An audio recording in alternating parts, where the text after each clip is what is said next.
They called it a union of equals, a fellowship of friends, an alliance of republics united not by force, but by choice. But behind the curtain, one power ruled them all.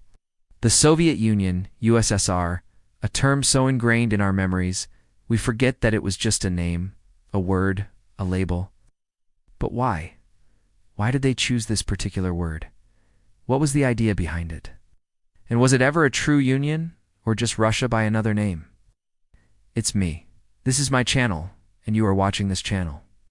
In this series, we peel back the history to uncover the stories that really shaped our world. In 1922, the Russian Civil War had been over for a year.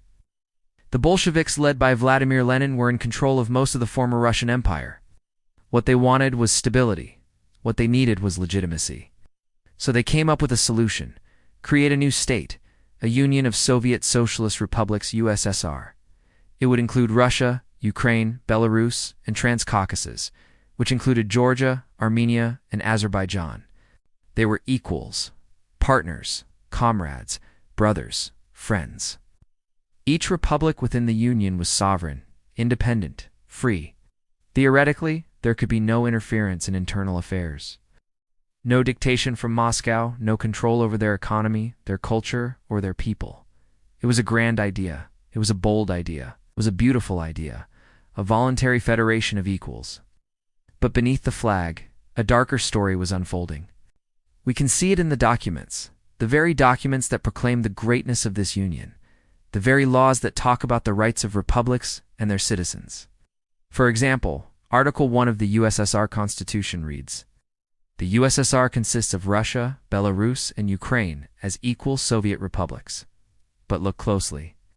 The very first amendment of the Constitution was made in 1924 after Lenin's death. The amendment says, "The Union of Soviet Socialist Republics shall be called the Union of Soviet Socialist Republics with the capital in Moscow." You don't sound too neutral there, do you? If the Union was indeed a voluntary federation of equals, why does everything revolve around Moscow? Why are all the major decisions being made in Moscow?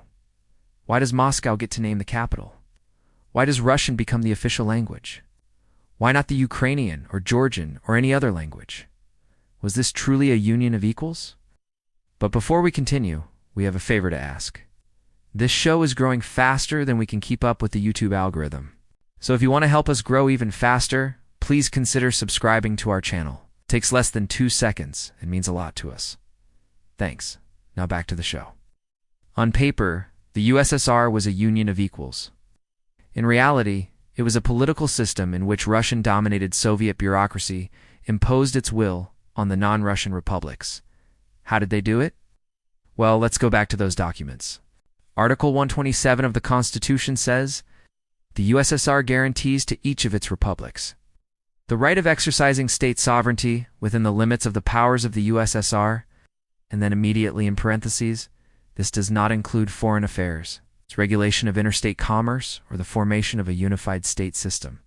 That's quite a mouthful, isn't it? All of these things are in the hands of the central government in Moscow. There is no room for sovereignty. There's no room for independence. There is no room for freedom. There's only central control. There is only Russian.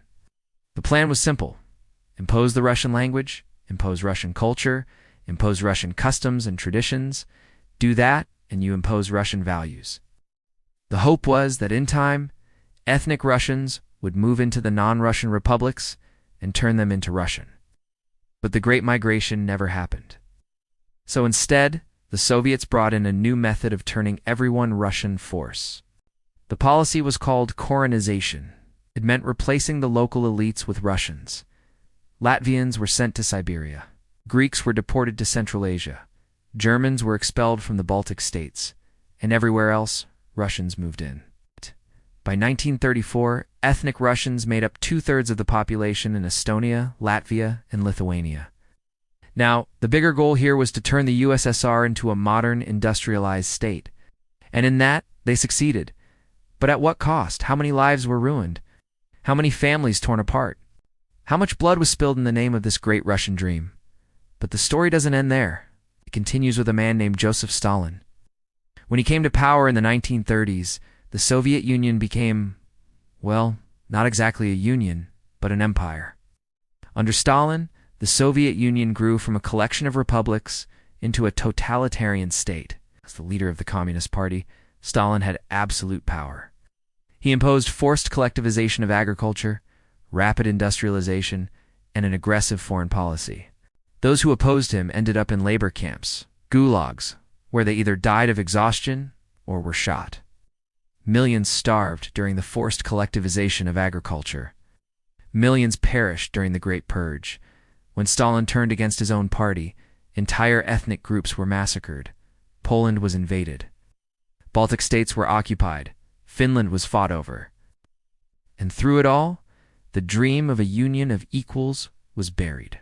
Instead, a new slogan arose: one people, one leader, one state. Here's something to remember about Stalin. He was a Georgian who spoke Georgian. He suppressed the Georgian language. He jailed those who protested. He deported entire ethnic groups. His secret police hunted down those who criticized him. Remember the Georgian poet Peluchin Mikabredzi? He once said a writer should be judged by his work alone. For that, Stalin deported him. Mikhail Bridzi spent the rest of his life in Kazakhstan. That's right. One of the biggest victims of Stalin's repression was a Georgian, and that's just one story in a long and tragic history. So was this union of equals, or just Russia by another name? The dream of a union may have died with Stalin, but the USSR lived on until the end of the 20th century, and it wasn't always quiet. There were uprisings, rebellions, protests, independence movements. Soviets' tanks rolled into East Germany in 1953. They crushed a workers' uprising. Then in 1956, they put down a revolt in Hungary.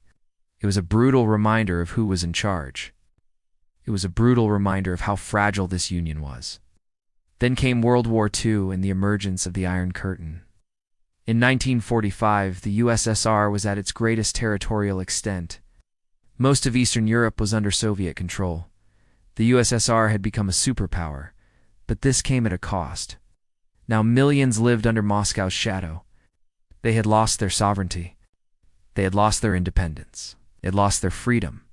They had become subjects of a faraway capital. It was the same story as before. The same story of oppression. The same story of force. The same story of denial. Here's a thought. After centuries of trying to break free of the grip of Imperial Russia, how ironic that some nations ended up under the grip of the Soviet Union of Communist Russia. But the final chapter was already being written. In 1989, the Berlin Wall fell. In 1991, the USSR collapsed. In 1991, Boris Yeltsin, the president of Russia, stood atop a tank during a failed coup attempt. He looked like a man possessed. "I want to tell you one thing," he declared. "We must live.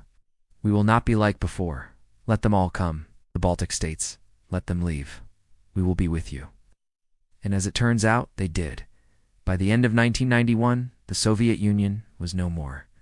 The 15 republics were independent. The dream of a union had turned into a nightmare of an empire. So we started this episode with a quote: "Power concedes nothing without a demand." Who said that? Frederick Douglass. Born into slavery, he escaped north and became one of America's leading abolitionists. His words are important. The USSR was not built on equality. It was built on compromise and coercion. The dream of a union died with Stalin. So was it ever a true union, or just Russia by another name? Let us know your thoughts in the comments below. Thank you for watching.